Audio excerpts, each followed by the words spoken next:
Hi, I'm James Carty. And I'm Thomas Emmer. And this is At the Lyric. Today we have The Young Victoria, directed by Jean-Marc Vallée. It's the story of Queen Victoria, England's longest reigning monarch, and her rise to power in the early 19th century. Yep. If you like Jane Austen books, or Jane Austen books that led to movies, you'll like this one. Yes. Here's the trailer.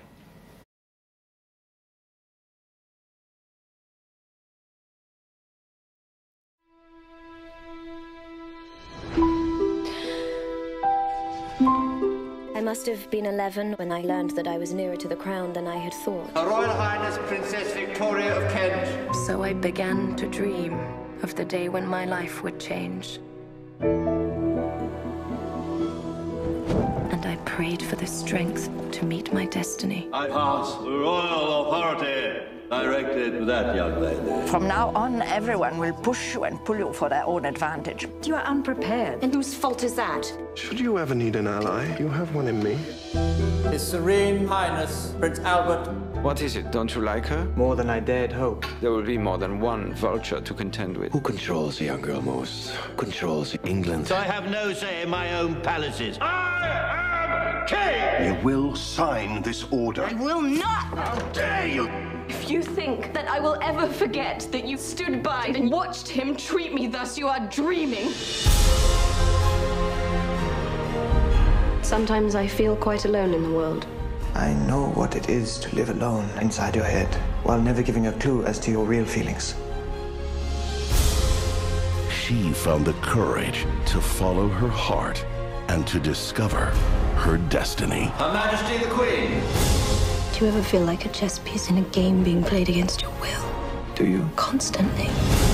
Then you had better master the rules of the game until you play it better than they can. You don't recommend I find a husband to play it for me? Not for you. With you. Based on the true story There are plenty of people who will expect me to fail. Then they don't know you like I do. of the young woman who ruled an empire. You have courage and heart. You're stronger than you look. Do not lose faith in yourself or your people. Your honesty will take you through the storm. And the passion that ruled her life. God save the Queen! God save the Queen! God save the Queen! We will take care of each other, won't we? Always.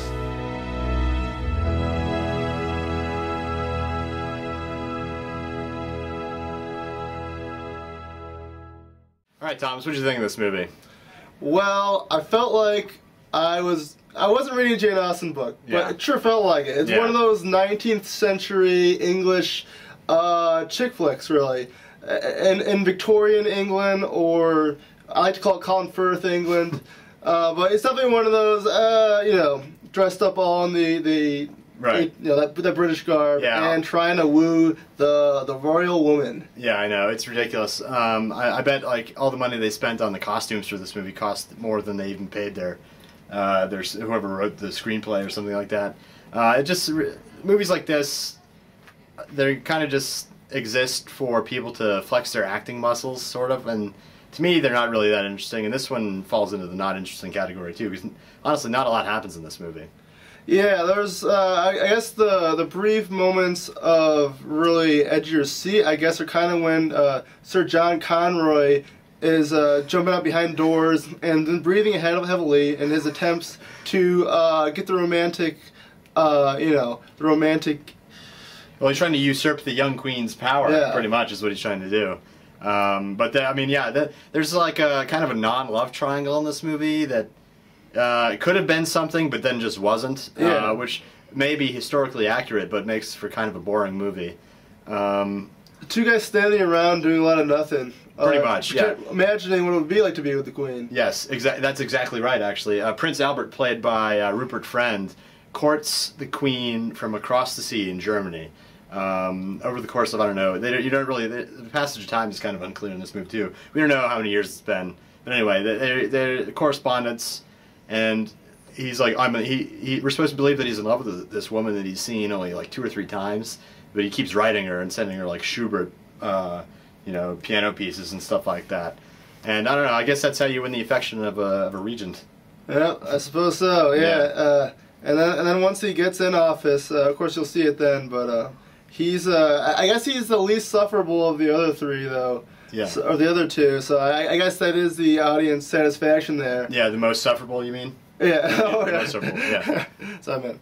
But yeah, so I guess we're gonna give this 2.5 Prince Alberts. Out of 6. Out of 6 Prince Alberts. So you do the math. It's not that great, but hey, go see it. Emily Blunt is young Victoria. She turns in a good performance. She's very good. And it's an otherwise well-made movie that just, I mean, it's not really particularly interesting for me or really for you either. No. But if you have a first date, maybe decent option. If your date is somebody who is in love with British royal family history, then definitely take it. Who is it? If not, I don't know. Maybe go see Hotel for Dogs or something.